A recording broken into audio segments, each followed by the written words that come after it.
আসসালামু আলাইকুম। রোজা নিয়ে একটি ভিডিও বানানোর জন্য অনেকেই বিভিন্ন সময় অনুরোধ করেছেন। রোজা শব্দটি ফার্সি, তবে রোজা বলতে আমরা সাওম বা সিয়ামে বুঝি। ইসলাম ধর্ম ছাড়াও ইহুদি, খ্রিস্টান, কনফুসিয়ানিজম, হিন্দু, তাওইজম সহ অন্যান্য সকল প্রধান ধর্মে রোজা বা উপবাসের বিধান আছে। রোজা নিয়ে কোরআনের বর্ণনা, হাদিসের বিশ্লেষণের বাইরেও হাজারো প্রশ্ন, অন্তহীন জিজ্ঞাসার জবাব মিলবে এই ভিডিওতে ইনশাল্লাহ। হাদিস ছাড়া রমজানের রোজা রাখবেন কিভাবে? কোরআনে তো মাত্র 10টি রোজার কথা আছে। রোজার নিয়াত, তারাবির নামাজ, ইতেকাফ, শবে কদরের বিস্তারিত বিবরণ হাদিস ছাড়া কিভাবে জানব? এই জাতীয় বেশিরভাগ প্রশ্ন শুনে শুনে বলা, কোরআন হাদিস পড়ে বলা নয়।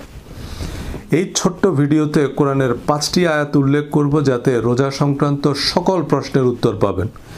এরপর বুখারী শরীফের সাওম, তারাবি, ইতেকাফ অধ্যায়ের হাদিসগুলোর হাইলাইটস দেখাবো। আচ্ছা, 2 ঈদ অধ্যায়ও জুড়ে দিলাম বোনাস হিসাবে। বুখারী শরীফের বাইরে অন্যান্য হাদিস গ্রন্থের এই বিষয়ক সহিহ হাদিসগুলো থাকবে এই আলোচনায়। অর্থাৎ এই ভিডিও থেকে আপনি কোরআন এবং হাদিসের রোজা সংক্রান্ত যাবতীয় বক্তব্যের সারসংক্ষেপ জেনে যাবেন। এবার কেউ কোনো প্রশ্ন করলে আপনি চিন্তাভাবনা করে যে উত্তর দিবেন, এটাই ফাতোয়া, ইজতিহাদ, কিয়াস বা মত। যারা এই ভিডিও দেখবেন তাদের এক একজনের কিয়াস বা ফতোয়া এক এক রকম হবে। কেউ বলবেন না আরও সহিহ হাদিস আছে আপনি জানেন না, কিন্তু আমিও জানি না। আর আপনার সব হাদিস সহি না, আপনি মন গড়া ব্যাখ্যা দিচ্ছেন। ভাই, সবার ব্যাখ্যাই মন গড়া। কারো কাছেই জিবরাইল আলাইহিস সালাম ওহী নিয়ে আসে না, যে যেভাবে বুঝছে তাই বলতেছে। এবার সংখ্যাগরিষ্ঠের মতামত যেদিকে, তাই হলো ইজমা। মতামত দেওয়ার ক্ষেত্রে আমার সাথে দ্বিমত করবেন না, এই মূলনীতি অনুসরণ করলেই তা সজল রোশন মাযহাব। অনেকে বলবেন আপনাদের কথা তো ফতোয়া বলে গণ্য হবে না। কেন ভাই? কোরআন হাদিসে এর বাইরে রোজা সংক্রান্ত আর কোনো প্রসিদ্ধ ও নির্ভরযোগ্য বর্ণনা নাই। অন্তত দুনিয়ার বেশিরভাগ শায়ক এর চেয়ে বেশি সহিহ হাদিস জানে না। এর বাইরে যাবতীয় প্রশ্নের উত্তর কেবলই যার যার অনুমান ভিত্তিক নিজস্ব মতামত। আর হাদিসে যে সব প্রশ্নের উত্তর নাই এবং তা যে কোরআনের ব্যাখ্যা নয়, তাও আশা করি বুঝতে পারবেন এই আলোচনা থেকে। কোরআনে 10টি রোজা রাখার কথা বলা আছে সূরা বাকারা 196 নং আয়াতে, কিন্তু তা হজের কাফারার রোজা। কেউ কোরবানি দিতে অসমর্থ হলে হজের সময় 3টি রোজা রাখবে আর বাড়িতে গিয়ে 7টা রোজা, সর্বমোট 10টা রোজা। সবিস্তারে বলা আছে, কোনো তাফসিরের দরকার নেই। এবার রমজানের রোজা প্রসঙ্গে আসি। সূরা বাকারা 183 থেকে 187, এই 5টি আয়াতে রোজার সব কিছুই সোজা সাপটা বলা আছে। হে বিশ্বাসীগণ, তোমাদের পূর্ববর্তী লোকদের মতো তোমাদের উপরও সিয়ামকে ফরজ করা হয়েছে, যেন তোমরা সৎকর্মশীল বা সংযমশীল হতে পারো। সুতরাং রোজা ফরজ, আল্লাহ পরিষ্কার বলে দিয়েছেন। আমাদের পূর্ববর্তীদের উপরও রোজা ফরজ করা হয়েছিল এবং এর উদ্দেশ্য যাতে আমরা সংযমী ও সৎকর্মশীল হতে পারি। রোজা হচ্ছে যাবতীয় অসৎ কাজ, মনের সকল কুপ্রবৃত্তি থেকে সংযম সাধনার জন্য। কোরআনে সৎ ও অসৎ কাজের তালিকা দেয়া আছে, পুরস্কার ও পরিণামও বলা আছে। রোজার প্রথম 2-1 দিন আমাদের সবারই কিছু একটা খেয়ে বা পান করতে গিয়ে হঠাৎ মনে পড়ে, ও আমি তো রোজা। শেষ বিকালে একটু ঠান্ডা পানি, সুস্বাদু ইফতারের জন্য কত অপেক্ষা। বারবার ঘড়ি দেখি, কিন্তু আসল ব্যাপারটা কিন্তু পানাহার নয়, অসৎ মন্দ কাজ থেকে সংযমের চর্চা। একটা অকারণ মিথ্যা কথা বলতে গিয়ে আমি তো রোজা। একটা বেহুদা কথা বলতে গিয়ে থেমে গেলেন। কাউকে গালি দিতে গিয়ে, কারো নিন্দা করতে গিয়ে, কারো অমঙ্গল কামনা করতে গিয়ে, কোনো অসৎ অকল্যাণকর চিন্তা করতে গিয়ে থেমে গিয়ে ভালো কিছুতে মন দিলাম। এতে রোজা শেষে কিছু খেতে গেলে যেমন ধাক্কা লাগে, তেমনি খারাপটা তখন আবর্জনার মতোই অসহ্য মনে হবে। রোজায় ইচ্ছে করে আপনি কিছু খেলে যেমন রোজা হবে না, রোজায় অসৎ মন্দ কথা, কাজ, চিন্তা করলেও রোজা হবে না। সূরা বাকারা 184, এগুলো নির্দিষ্ট কয়েকদিন। অতঃপর তোমাদের মধ্যে কেউ অসুস্থ হলে বা সফরে থাকলে অন্য দিনগুলোতে এ সংখ্যা পূরণ করে নিতে হবে।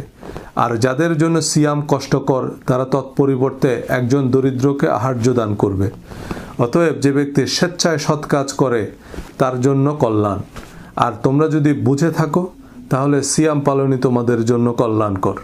সুতরাং রোগ বা সফর অন্য কোনো কারণে অপারগ হলে পরবর্তীতে সমান সংখ্যক রোজা রাখবে সুবিধামতো সময়ে। আর একেবারে অসমর্থ হলে একজন দরিদ্রকে সাধ্যমতো খাওয়াবে। কেউ যদি কোনো কারণ ছাড়াই রোজা না রাখে, অনেকেই রোজা রাখে না, কোনো কারণ ছাড়াই রাখে না, তাদের জন্য কোনো শাস্তি বা কাফফারার কথা কোরআনে নেই। তাহলে যে রোজা রাখে না সে আগের হিসাবে মেলাতে পারেনি, আগের অঙ্কই সে বুঝেনি, ঈমান ইস্যুতেই সে কনভিন্সড না, রোজা রাখার মতো বিশ্বাসের ভিত তার তৈরি হয়নি। আমাদের কাজ তার বিশ্বাসের দুর্বল জায়গাগুলো চিহ্নিত করা, সেগুলোকে অনুমোদন দেয়া এবং সে ক্ষত সারিয়ে তুলতে সাহায্য করা। সে কেন কাফের, কেন নরকে পুড়বে, কেন তাকে হত্যা করতে হবে, এসব যুক্তি প্রমাণ হাজির করা নয়। কাউকে জোর করে নাস্তিক কাফের প্রমাণ করা ইসলামের প্রচার নয়। তাকে ইসলাম ও আল্লাহকে বুঝতে সাহায্য করাই আমাদের কাজ। যেভাবে বললে বুঝবে সেভাবে বোঝাতে হবে, বিরক্তি সৃষ্টি করা যাবে না। কিন্তু কোন মাসে রোজা রাখবো, কেন রাখবো, রোজার ফজিলত ফাজাইলে সিয়াম ছাড়া কেমনে জানবো? পরের আয়াতেই বলা আছে, সূরা বাকারা 185, রমাদান মাস। এতে কোরআন নাজিল করা হয়েছে মানুষের হেদায়েতের জন্য এবং হেদায়েতের স্পষ্ট নিদর্শন ও সত্যাসত্যের পার্থক্যকারী রূপে। কাজেই তোমাদের মধ্যে যে এই মাস পাবে সেজন্য এই মাসে সিয়াম পালন করে। তবে তোমাদের কেউ অসুস্থ থাকলে বা সফরে থাকলে অন্য দিনগুলোতে এ সংখ্যা পূরণ করবে। আল্লাহ তোমাদের জন্য সহজ চান এবং তোমাদের জন্য কষ্ট চান না। আর যাতে তোমরা সংখ্যা পূরণ করো এবং তিনি তোমাদের যে হেদায়েত দিয়েছেন সেজন্য তোমরা আল্লাহর মহিমা ঘোষণা করো এবং যাতে তোমরা কৃতজ্ঞতা প্রকাশ করো। দুনিয়ার হাদিস, তাফসির আর ফাজাইলের কিতাব একসাথ করলেও কোরআনের এক আয়াতের সমান ওজন হবে না। রমজান মাস এটা একটা আরবি মাস, সুতরাং কোন মাসে রোজা রাখবেন উত্তর দেয়াই আছে। এ মাস কেন এত বরকতময়? কারণ এ মাসে কোরআন নাজিল হয়েছে, যা সত্যাসত্যের পার্থক্যকারী। কোনটা সত্য কোনটা মিথ্যা এটা কোনো আল্লামা শাইখুল হাদিস বলবেন না, এটা বলবে কোরআন। এ মাসে আমরা কেন সিয়াম পালন করব? যাতে তিনি তোমাদের যে হেদায়েত দিয়েছেন অর্থাৎ কোরআন দিয়েছেন সেজন্য তোমরা আল্লাহর মহিমা ঘোষণা করো এবং যাতে তোমরা কৃতজ্ঞতা প্রকাশ করো। সুতরাং রমজান মাস হচ্ছে কোরআনকে সেলিব্রেট করার মাস, আল্লাহর মহিমা কৃতজ্ঞতা প্রকাশের মাস, কারণ এটা কোরআন নাজিলের মাস। এ মাসে আমরা আল্লাহকে ডাকবো কারণ আল্লাহ আমাদের ডাকে সাড়া দেন। এই আল্লাহকে ডাকার নামই হচ্ছে দোয়া। পরের আয়াতে আল্লাহ বলছেন, সূরা বাকারা 186, আর আমার বান্দা যখন আমার সম্পর্কে আপনাকে জিজ্ঞেস করে তখন আপনি বলে দিন, নিশ্চয়ই আমি অতি নিকটে। আহ্বানকারী যখন আমাকে আহ্বান করে আমি তার আহ্বানে সাড়া দিই। কাজেই তারাও আমার ডাকে সাড়া দিক এবং আমার প্রতি ঈমান আনুক, যাতে তারা সঠিক পথে চলতে পারে। এখন আল্লাহকে কিভাবে ডাকবেন, কি চাইবেন, কিভাবে চাইবেন, কোরআনেই আল্লাহ শিখিয়েছেন। আপনারা চাইলে কোরআনের দোয়াগুলো নিয়ে আমি একটি ভিডিও বানাবো ইনশাআল্লাহ। কোরআনের দোয়া লিখে কমেন্ট করুন। এগুলো আল্লাহর নবী রাসূলদের কবুল হওয়া দোয়া, আল্লাহ কোরআনে ফাঁস করে দিয়েছেন, কিন্তু আমরা নুরানি ওজিফাকে নিই। হযরত আদম আলাইহিস সালামের চেয়ে বড় বিপদে নিশ্চয়ই আমরা পড়ি নাই। বেহেশতের রাজকীয় জীবন থেকে তিনি অকুল পাথারে পড়লেন। জন নাই, মানব নাই, কোথাও কেউ নাই। এমন অগ্নি পরীক্ষায় যে দোয়ায় আল্লাহ হযরত আদম আলাইহিস সালামকে ক্ষমা করলেন, আল্লাহ কোরআনে লিখ করে দিলেন। হযরত জাকারিয়া আলাইহিস সালাম যে দোয়া করার পর আল্লাহ তাকে সন্তান দিয়েছেন, আল্লাহ কোরআনে উল্লেখ করেছেন।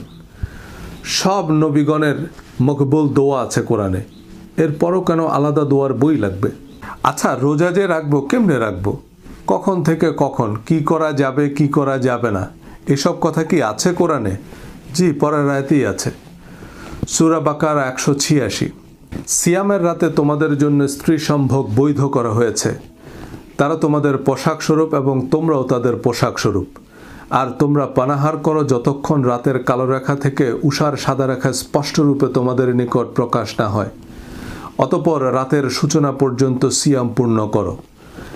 আর তোমরা মসজিদে ইতিকাফরত অবস্থায় তাদের সাথে সঙ্গত হইও না, এগুলো আল্লাহর সীমারেখা, কাজেই এগুলোর নিকটবর্তী হইও না। এভাবে আল্লাহ তার আয়াতসমূহ মানুষের জন্য সুস্পষ্টভাবে ব্যক্ত করেন যাতে তারা সৎকর্মশীল হতে পারে। সুতরাং রাতের বেলায় খাওয়া দাওয়া, ময় মহাব্বত সবই করতে পারবেন। কখন থেকে কখন রোজা রাখবেন তাও বলা আছে।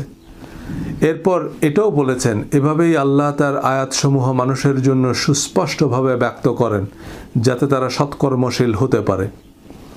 সুতরাং আল্লাহর দাবি তিনি প্রয়োজনীয় ও প্রযোজ্য সব কিছু সবিস্তারে বলে দিয়েছেন, কিন্তু আমাদের যে 1,99,000 প্রশ্ন, সেগুলোর উত্তর কই? রোজার নিয়ত কি কেবলামুখী হয়ে করা লাগবে? রক্ত বের হলো কি রোজা ভঙ্গ হবে?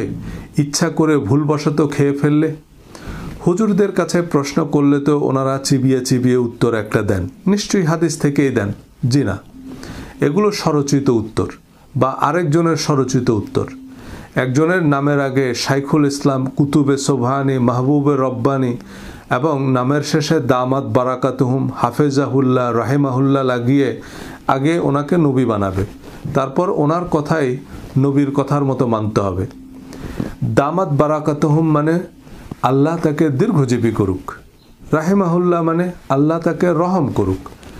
এই দোয়াগুলো এখন থেকে নিজের বাবা মা, দাদা, নানার নামের সাথে পড়বেন। কোরআন হাদিসে কোনো হুজুরের নাম নাই, কিন্তু পিতামাতার কথা আছে পাতায় পাতায়।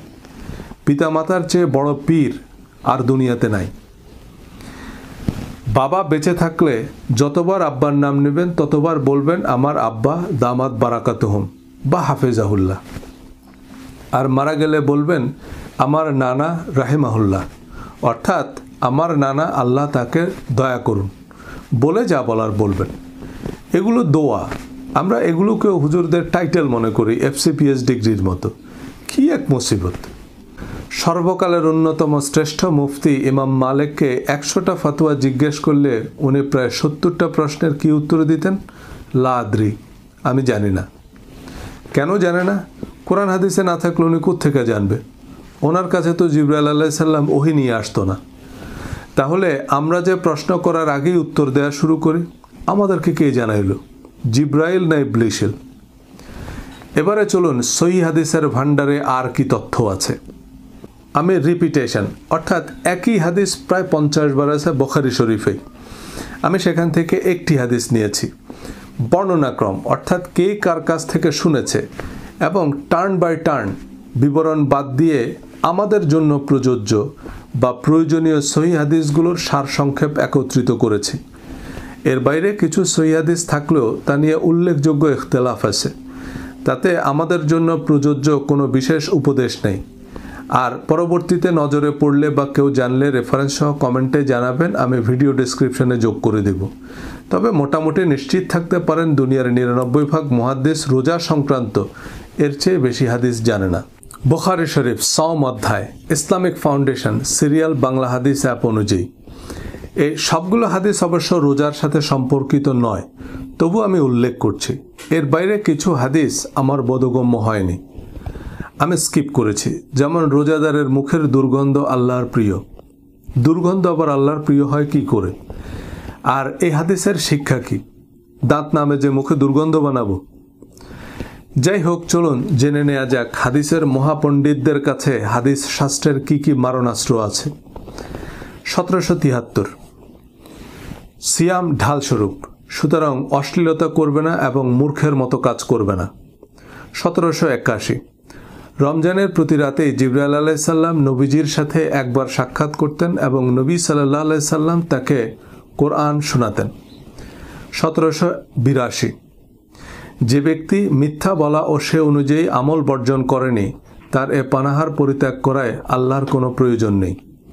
1783 সিয়াম আল্লাহর জন্য, তিনিই এর প্রতিদান দিবেন। 1784 যে ব্যক্তির সামর্থ্য আছে সে যেন বিবাহ করে নেয়, আর যার সামর্থ্য নাই সে যেন সাওম পালন করে। সাওম তার প্রবৃত্তিকে দমন করে। এটা বিবাহ অধ্যায়ের হাদিস, তবে রোজা শব্দটি থাকার কারণে এই অধ্যায়েও আছে। 1785 চাঁদ না দেখে তোমরা সাওম পালন করবে না এবং চাঁদ না দেখে ইফতার করবে না। যদি মেঘাচ্ছন্ন থাকে তাহলে তার সময় 30 দিন পরিমাণ পূর্ণ করবে। যাদের ধারণা পৃথিবীর বিভিন্ন বড় বড় শহরে সাহরি ও ইফতারের সময়সূচি বা ইফতারের বাহারি রেসিপি মনে হয় হাদিসে আছে, এই আছে হাদিসে। কারণ হাদিস একটা নির্দিষ্ট সময়ে, নির্দিষ্ট অঞ্চলে, নির্দিষ্ট বাস্তবতায়, নির্দিষ্ট ব্যক্তি বা গোষ্ঠীর জন্য নবীজির উপদেশ, আর কোরআন সার্বজনীন। 1793 তোমরা কেউ রমজানের 1 দিন কিংবা 2 দিন আগে থেকে সাওম শুরু করবে না। 1800 নবী সাল্লাল্লাহু আলাইহি সাল্লাম তার অনুকরণে এক নাগাড়ে সাওম পালনে সাহাবীদের নিষেধ করলেন। আমি তো তোমাদের মতো নই, আমাকে খাওয়ানো হয়, পানও করানো হয়। এটা রমজানের বাইরে টানা রোজা রাখার কথা বলা হয়েছে। 1801 তোমরা সাহারি খাও, কেননা সাহারিতে বরকত আছে। 1812 এটা খুব ইন্টারেস্টিং একটা হাদিস। এক লোক রোজা অবস্থায় স্ত্রীকে মহব্বত করতে গিয়ে রোজায় ভেঙে ফেলছে। রাসূল সাল্লাল্লাহু আলাইহি সাল্লাম বললেন, একটা কৃতদাস আজাদ করতে পারবে? সে বলল না। তিনি বললেন, এক নাগাড়ে 2 মাস সাওম পালন করতে পারবে? সে বলল না। এরপর তিনি বললেন, 60 জন মিসকিনকে খাওয়াতে পারবে কি? সে বলল না। নবীজি সাল্লাল্লাহু আলাইহি সাল্লাম তাকে এক ঝুড়ি খেজুর দিয়ে বললেন, এগুলো গরিবদের মধ্যে দান করে দাও। ওই লোক বলল, আমার থেকে গরিব এই শহরে আর কেউ নাই। নবীজি সাল্লাল্লাহু আলাইহি সাল্লাম হেসে দিয়ে বললেন, আচ্ছা ঠিক আছে, যাও, তুমিই খাও, তোমার পরিবারকেও খাওয়াও। তার মানে আপনার সামর্থ্য অনুযায়ী যতটুকু পারেন ততটুকু করবেন। 1822 সফরে সাওম পালনে কোনো নেকি নাই। 1828 সাওম এর কাজা জিম্মায় রেখে যদি কোনো ব্যক্তি মারা যায় তাহলে তার অভিভাবক তার পক্ষ থেকে সাওম আদায় করবে। 1833 লোকেরা যতদিন যাবৎ সময় হওয়া মাত্র ইফতার করবে ততদিন তারা কল্যাণের উপর থাকবে। 1867 নবীজি সাল্লাল্লাহু আলাইহি সাল্লাম 2 ঈদের দিনে সাওম পালন করতে নিষেধ করেছেন। 1879 আশুরের দিনকে ইহুদিগণ ঈদ মনে করত এবং সাওম পালন করত। নবীজি সাল্লাল্লাহু আলাইহি সাল্লাম বললেন, তোমরাও এদিনে সাওম পালন করো। লাইলাতুল কদরের তারিখ নবীজি সাল্লাল্লাহু আলাইহি সাল্লামকে স্বপ্নযোগে জানিয়েছিল, কিন্তু তিনি তা ভুলে গিয়েছেন এবং বিজোড় রাতে খোঁজ করতে বললেন। এমন হাদিস অন্যান্য অধ্যায়ে মিলিয়ে 20-25 বার আছে বুখারী শরীফেই। হাদিসের নম্বর আমিও ভুলে গিয়েছি। এই হচ্ছে বুখারী শরীফের সাওম অধ্যায়ের হাদিস। এবারে বুখারী শরীফের বাইরে মুসলিম শরীফ থেকে মুসান্নাফে আব্দুর রাজ্জাক পর্যন্ত রমজানের রোজা সংক্রান্ত আর যত সহিহ হাদিস আছে তার সারসংক্ষেপ বলি। ইমাম বুখারী অবশ্যই হাদিসগুলো সহিহ মনে করেননি। মিশকাত সিরিয়াল নম্বর বাংলা হাদিস অ্যাপ অনুযায়ী। আমাদের ও আহলে কিতাবদের মধ্যে পার্থক্য হলো সাহারির, মানে তারা সাহারি খায় না। 1987 যে ব্যক্তি ফজরের আগে সাওমের নিয়ত করবে না তার সাওম হবে না। তিরমিজি, আবু দাউদ, নাসাই, দারেমি। 1888 তোমাদের কেউ ফজরের আজান শুনতে পেলে সে যেন হাতের বাসন রেখে না দেয়, বরং নিজের প্রয়োজন সেরে নেয়। আবু দাউদ। 2007 অনিচ্ছায় বমি হলে তার রোজা কাজা করতে হবে না। তিরমিজি, আবু দাউদ, ইবনে মাজাহ, দারেমি। 2012 যে শিঙ্গা লাগায় ও যে শিঙ্গা দেয় উভয়ই নিজেদের সাওম ভেঙে ফেলেছে। আবু দাউদ, ইবনে মাজাহ ও দারেমি। এই হাদিস শোনার আগ পর্যন্ত কিন্তু শিঙ্গা লাগাইলেও আপনার রোজা ভাঙত না, এখন ভাঙবে। এভাবে যত প্রশ্ন করবেন তত বনি ইসরায়েলের গরুর মতো জিনিসটা কঠিন হবে। 2032 ঋতুবতী মহিলাদের সাওম কাজা করতে হয়, সালাত কাজা করতে হয় না। মুসলিম, মুসান্নাফে আব্দুর রাজ্জাক। 2047 যে ব্যক্তি রমজান মাসের সাওম রাখবে অতঃপর সে শাওয়াল মাসের 6টি সাওম রাখবে তাহলে সে একাধারে সাওম পালনকারী বলে গণ্য হবে। মুসলিম ও অন্যান্য।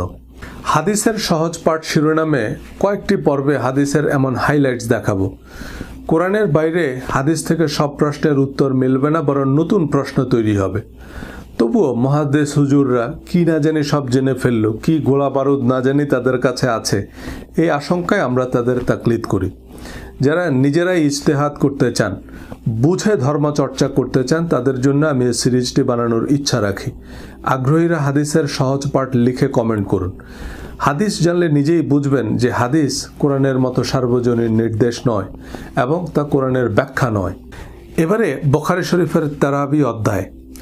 ঘুরিয়ে ফিরিয়ে 3টা দরকারি হাদিস আছে। 1882 যে ব্যক্তি ঈমানের সাথে সওয়াব লাভের আশায় তারাবি সালাত আদায় করে তার পূর্ববর্তী গুনাহসমূহ মাফ করে দেওয়া হয়। 1883 হযরত ওমর রাদিয়াল্লাহু তাআলা আনহু ইমামের সাথে সম্মিলিত তারাবি সালাত আদায়ের প্রচলন করেছিলেন। 1885 নবীজি সাল্লাল্লাহু আলাইহি সাল্লাম 3 দিন রাতে সালাত আদায় করেন এবং লোকেরা তার সাথে সালাত আদায় করেন। চতুর্থ দিন ফরজ হয়ে যাওয়ার আশঙ্কায় তিনি আর বের হননি। তারাবি নামাজের বিবরণ কোরআনেও নাই। নবীজি সাল্লাল্লাহু আলাইহি সাল্লামও এখনকার মতো আয়োজন করে পড়েননি। হযরত আবু বকর রাদিয়াল্লাহু তাআলা আনহুর সময়কালেও এ প্রচলন ছিল না। অন্যান্য হাদিস গ্রন্থে মারামারির কিছু জাল জয়ীফ হাদিস আছে। 8 রাকাত না 20 রাকাত পড়তে পারেন, বহুত ফায়দা হাসিল হবে। এবারে বুখারী শরীফের ইতিকাফ অধ্যায়।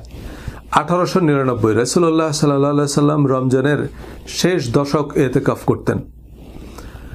1902 নবীজি সাল্লাল্লাহু আলাইহি সাল্লাম যখন ইতিকাফে থাকতেন তখন প্রাকৃতিক প্রয়োজন ছাড়া ঘরে প্রবেশ করতেন না। 1904 ওমর রাদিয়াল্লাহু তাআলা আনহু জাহিলিয়ার যুগে মসজিদে হারামে এক রাত ইতিকাফ করার মানত করেছিলেন। নবীজি সাল্লাল্লাহু আলাইহি সাল্লাম বললেন, তোমার মানত পুরা করো। তার মানে জাহিলি যুগেও লোকেরা ইতিকাফ করত। 1916 ইন্তেকালের বছর নবীজি সাল্লাল্লাহু আলাইহি সাল্লাম 20 দিনের ইতিকাফ করেছিলেন। যারা এতক্ষণ ধৈর্য ধরে সাথে ছিলেন তাদের জন্য বোনাস হিসাবে 2 ঈদ অধ্যায়ের হাইলাইটস।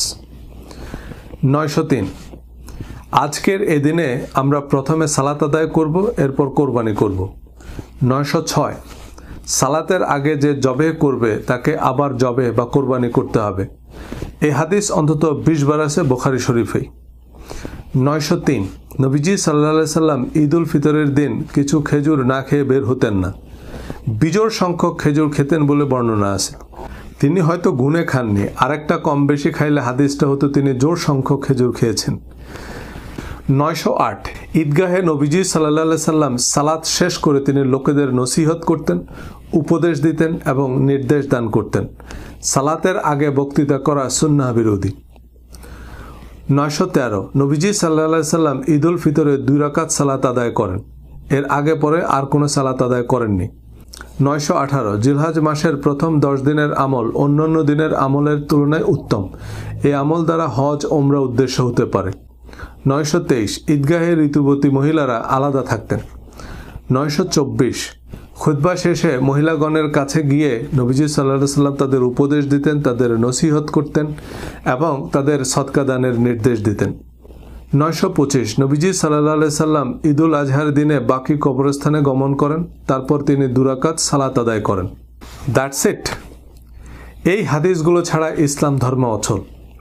আমাদের শাইখুল হাদিসরা উত্তর মেরু দক্ষিণ মেরু একত্র করেছেন এই তথ্যগুলো জানার জন্য। ভিডিওটি আবার দেখুন, মেলানোর চেষ্টা করুন এই বিচ্ছিন্ন বিক্ষিপ্ত বর্ণনাগুলো কি কোরআনের ব্যাখ্যা। এতে কি আমাদের সব প্রশ্নের উত্তর মিলেছে নাকি আরও জটিলতা বেড়েছে? এর চেয়ে কোরআনের বর্ণনা কি আরও স্পষ্ট নয়? যাই হোক, এই হচ্ছে শাইখুল হাদিসদের জ্ঞানের ভাণ্ডার। আপনার বিশ্বাস না হলে পরিচিত কোনো মুহাদ্দিসকে রমজানের রোজা, তারাবি, শবে কদর, ইতিকাফ ও ঈদ নিয়ে কি কি সহিহ হাদিস আছে জিজ্ঞেস করলে বুঝবেন উনি কয়টা হাদিস জানে। এক হাদিস বুখারী শরীফেই 20 বার আছে। কিছু হাদিসের সাথে নবীজি সাল্লাল্লাহু আলাইহি সাল্লামের সম্পৃক্ততা নেই, আমাদের জন্য প্রযোজ্য কোনো মেসেজ নেই, সেজন্য আমি স্কিপ করেছি। আর কারো এই শর্টকাট পছন্দ না হলে তিনি মহিষের চামড়ার উপর হাতে লেখা অরিজিনাল পাণ্ডুলিপিতে এই জিনিসগুলো জানতে পায়ে হেঁটে উজবেকিস্তান যেতে পারেন। কোরআন এবং হাদিসের প্রয়োজনীয় তথ্য আপনার কাছে আছে। এরপর কোনো প্রশ্ন মাথায় আসলে আপনার যা সঠিক মনে হবে তাই উত্তর। আপনি যদি কেবলা নির্ণয় করতে না পারেন, আপনার যেদিকে কেবলা মনে হবে সেদিকেই কেবলা।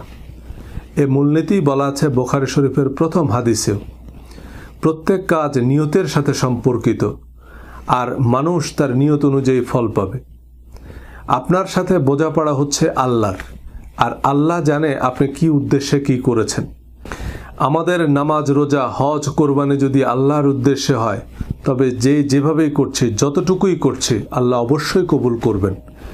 আর ঝগড়ার উদ্দেশ্যে, তর্কে জেতার জন্য, লোক দেখানোর খাতিরে, নিজেদের মজহাব প্রতিষ্ঠার জন্য যাই করেন, মনে রাখবেন আল্লাহ আমার আপনার নামাজ, রোজা, হজ, কোরবানির কাঙ্গাল না। আল্লাহর সৃষ্টি জগতের তুলনায় আমাদের এই পৃথিবীটা একটা অদৃশ্য ভাইরাসের চেয়েও ক্ষুদ্র। আমি আপনি তো হিসাবেই পড়ি না, এমন 1 বিলিয়ন পৃথিবী বিলীন হয়ে গেলেও স্রষ্টার সৃষ্টি জগতের কিছুই হবে না। ধন্যবাদ।